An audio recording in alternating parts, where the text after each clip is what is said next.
আজরাইল রে, জান কবজ করে এত কষ্ট আগে জানতাম না। আজরাইল, আমাকে একটু আসানের সাথে তুমি জান কবজ করো। আজরাইল বললেন, হুজুর, আসমানের নিচে জমিনের উপরে আপনার চাইতে সহজ ভাবে জান আমি কারো কবজ করি নাই। আল্লাহ আমার উপরে কড়া নির্দেশ, আমার হাবিবের জান কবজ হবে সবচেয়ে বড় আসানে। হুজুর, আমি যদি আপনাকে আসানে জান কবজ না করি, নবী গো, আল্লাহর লানত আমি ধ্বংস হয়ে যাব। ইয়া নবী আল্লাহ, আমি সেই ভয়ে আপনাকে আসানের সাথে জান কবজ করতেছি। হুজুর গো, আপনি নবীর আগে এবং পরে এত আসানে কারো জান কবজ হয় নাই, হবে না।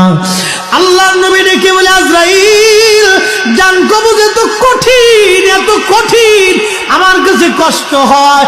একটা অনুরোধ তোমার কাছে করে দেয় আজরাইল, আমার উম্মতের জান কবজটা তুমি সহজে করো। আমার উম্মত গুনাহগার, আমার উম্মত পাপী,